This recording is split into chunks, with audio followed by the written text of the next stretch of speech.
I would appraise this book actually at about $40,000.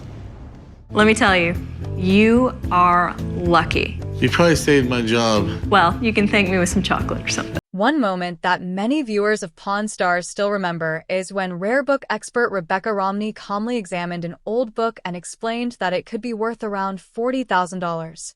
She spoke in a confident but friendly way, even joking with the seller that he might want to thank her with chocolate for saving the deal. Scenes like this helped make her one of the most interesting guest experts on the show.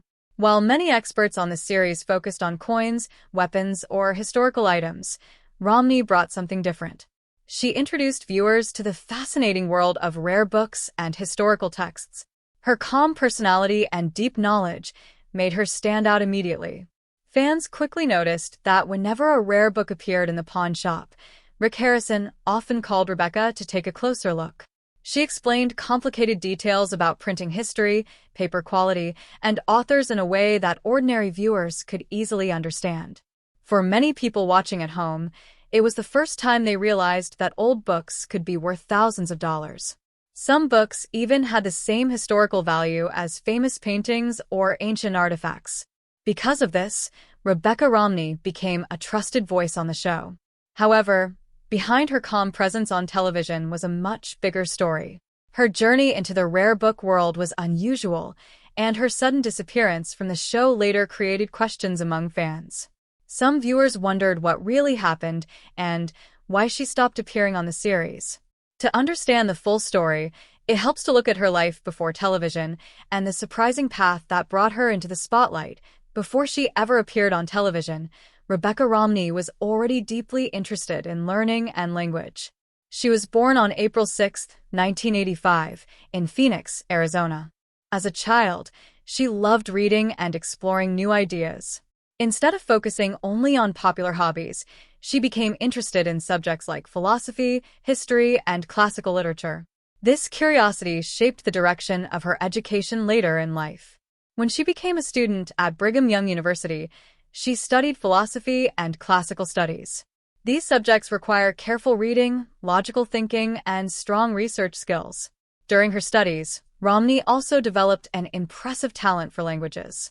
Over time, she learned several languages including French, Latin, Japanese, Ancient Greek, and Old English. These skills allowed her to read historical texts in their original forms.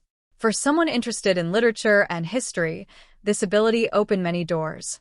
She spent hours studying ancient writings and trying to understand how ideas from the past shaped the modern world.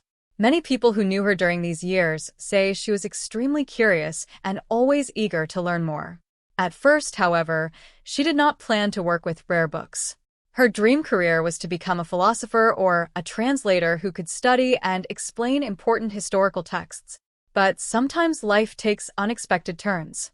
A single job application would eventually place her in a completely different field, one that would combine her love of history, language, and research. That unexpected opportunity would introduce her to the world of rare book collecting. Romney's entry into the rare book business happened almost by accident. In 2007, she applied for a position at a rare book company called Bauman Rare Books. At the time, she believed the job was mainly related to management and business operations. However, during the interview, she quickly realized the role required deep knowledge about rare books, historical printing, and valuable first editions. At first, she felt unsure about continuing with the interview. After all, she had never worked professionally in the rare book market before. But the company noticed something special about her background. Her knowledge of classical languages and historical texts was extremely valuable in the rare book world. These skills allowed her to understand older books that many people could not easily read or interpret. Because of this, the company decided to hire her and train her further. Once she started working there, she quickly learned the details of the business. Rare books are not just about old paper. Their value often depends on many factors such as rarity, condition, historical importance, and connection to famous writers or scientists. Romney began studying these details carefully. Within a short time, she became skilled at identifying valuable books and understanding their historical significance. She handled items connected to famous names like William Shakespeare and Isaac Newton, which are extremely important figures in literature and science. Working with these historical works gave her valuable experience and helped her build a strong reputation among collectors and historians. Her career continued to grow quickly. Only a few years after joining the company, Romney was trusted with greater responsibilities. She began working directly with collectors, museums, and buyers who were interested in purchasing rare historical books. By 2010, she was managing the company's Las Vegas gallery, which placed her in the middle of an active rare book market. Las Vegas might be famous for entertainment and casinos, but it also attracts wealthy collectors who are interested in unique historical items. Managing a gallery meant she needed strong knowledge of books, as well as business skills. She had to understand what collectors wanted and explain why certain books were valuable. Her ability to communicate clearly made her very successful in this role. By 2013, she became the youngest senior director in the company's history. This was a remarkable achievement, especially in a field where many experts spend decades building their reputation. Around this time, her work began to attract attention beyond the rare book industry. Television producers working on Pawn Stars were always searching for experts who could evaluate unusual items that appeared in the pawn shop. Since rare books occasionally came through the door, the producers needed someone who could explain them to the audience. This is when Rick Harrison, the owner of the pawn shop featured on the show, first connected with Rebecca Romney. Her deep knowledge and calm personality made her a perfect fit for the program. Romney made her first appearance on the show in 2011, and viewers immediately noticed her expertise. Unlike some experts who spoke quickly or used complicated language, she explained things in a clear and patient way. When someone brought in a rare book, she carefully examined the pages, binding, and printing style before giving her opinion. She often explained the history behind the book, including when it was printed and why collectors considered it valuable. These explanations helped viewers understand that rare books were more than just old objects. They were pieces of history connected to important ideas and discoveries. One of the reasons fans liked her so much was her calm confidence. Even when dealing with very expensive items, she stayed relaxed and focused on the facts. In several episodes, she confirmed whether books were authentic or revealed when a seller's item was actually a forgery. Her honesty made both the show's hosts and viewers trust her opinions. Over time, she appeared in nearly 20 episodes and handled most of the rare book appraisals featured on the program. Through her appearances, many people learned about first editions, historical printing techniques, and famous authors. Her role also helped expand the variety of items shown on the series. While many episodes focused on weapons, coins, or collectibles, the book segments offered something unique and educational. For a few years, Rebecca Romney became one of the most respected experts associated with the show. However, one particular episode later became the center of online discussion. In the episode, a rare 1841 edition of the Book of Mormon was brought into the pawn shop. Romney examined the book and estimated that it could be worth around $40,000. After hearing her evaluation, Rick Harrison negotiated with the seller and eventually agreed to buy the book for $24,000. At the time, the deal seemed like a normal moment on the show. But later, rumors began spreading online suggesting that the book might have originally been stolen from a university library. Some internet discussions claimed that the item came from the University of Utah library system. According to these rumors, investigators may have looked into how the book appeared on national television. However, no official charges were announced, and there were no public statements connecting Romney to any wrongdoing. Despite this, the story continued circulating on blogs and online forums. In the world of television and celebrity culture, even unconfirmed rumors can grow quickly.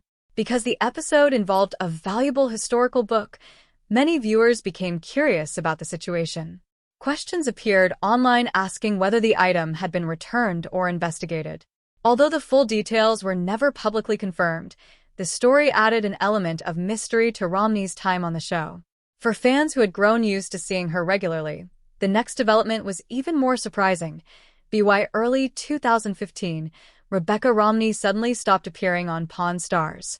The show did not provide a clear explanation for her absence, and fans quickly noticed that another rare book expert began appearing instead.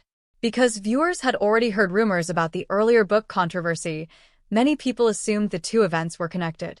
However, there was never any official confirmation of this idea. In reality, Romney's career was continuing to grow outside of television. Working in the rare book industry required significant time and focus, especially as her professional responsibilities increased. Around this period, she moved to Philadelphia to continue working as a senior director at Bauman Rare Books. Later, she relocated again and eventually settled in Washington, D.C. Her work involved traveling, meeting collectors, attending book fairs, and helping buyers find rare historical works. These activities often happen behind the scenes and require extensive research and preparation. Although television appearances can bring public attention, they are only a small part of the rare book business. Romney seemed more interested in building a long-term career in the field rather than focusing on television fame. Over time, her reputation continued growing among historians, collectors, and libraries. Even though she was no longer regularly appearing on the show, she remained an important figure in the world of antiquarian books. In 2019, Romney took another major step in her career by co-founding a rare book company called Type Punch Matrix. The company focuses on historical books, printing history, and important literary works. By starting her own business, she gained greater freedom to explore projects she cared about most. In addition to working with collectors, she also became more involved in writing and research. In 2017, she co-wrote a book about the history of printing, helping readers understand how books were created in earlier centuries. Later, she published another major work titled Jane Austen's Bookshelf, which explored the women writers who influenced the famous novelist Jane Austen. This project showed her dedication to highlighting voices that were often overlooked in literary history. Beyond writing, Romney has also worked to encourage more women to participate in book collecting. She helped create the Honey and Wax Book Collecting Prize, which supports young collectors who are passionate about literature and history. Through these efforts, she has helped expand interest in rare books among new audiences. Today, Rebecca Romney is widely respected in the antiquarian book community. Her journey from a language student to a television expert and finally a business owner and author shows how curiosity and dedication can shape an unusual career path. Although her time on Pawn Stars brought her public recognition, her influence in the rare book world goes far beyond reality television. Even after leaving regular television appearances, Rebecca Romney continued to shape how people think about rare books and literary history. Many experts in the antiquarian book world work quietly behind the scenes, but Romney became one of the rare figures who successfully connected that specialized field with the general public. Her earlier appearances on Pawn Stars had already introduced millions of viewers to the idea that books could be historical treasures. Some collectors have even said that seeing rare books discussed on television encouraged them to start their own collections.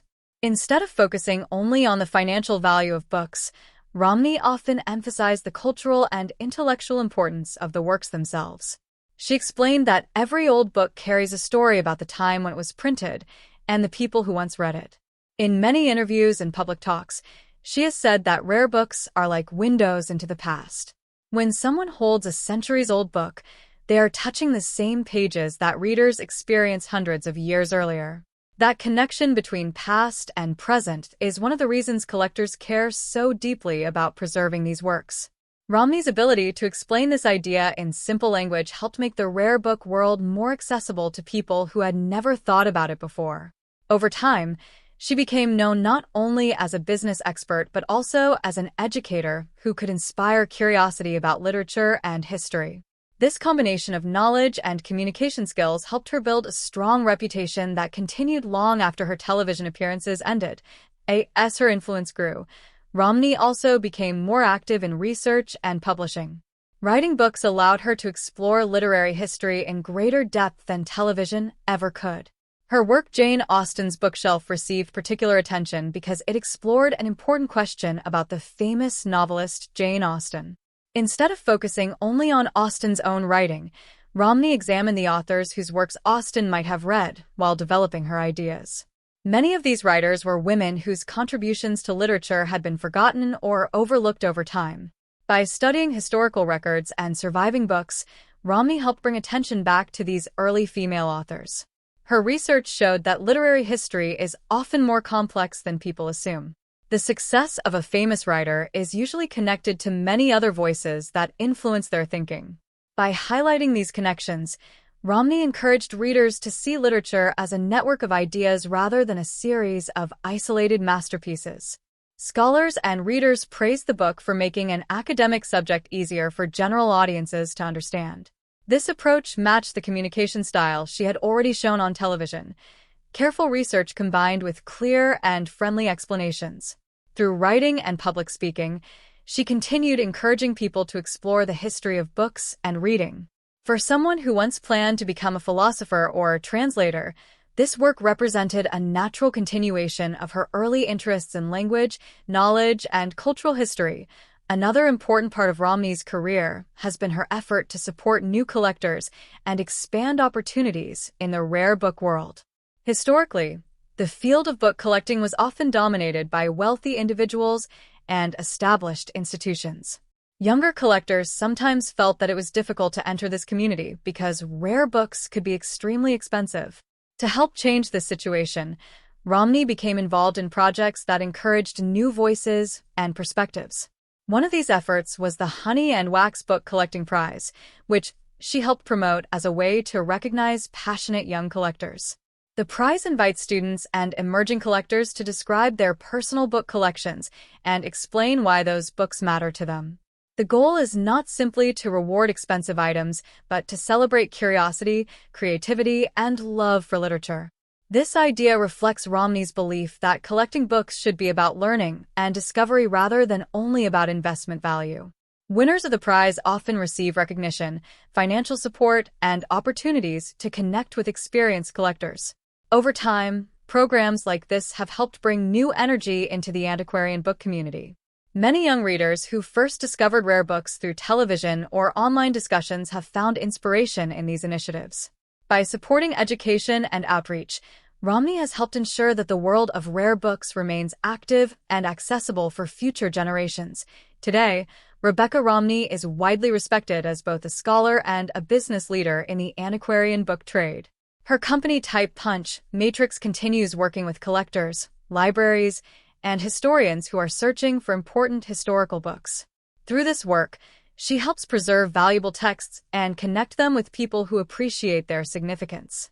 Although she no longer appears regularly on Pawn Stars, her earlier television presence still plays an important role in her story. For many viewers, the show served as their first introduction to rare books and the experts who study them. Romney's calm personality, deep knowledge, and clear explanations made a strong impression on audiences around the world. Even years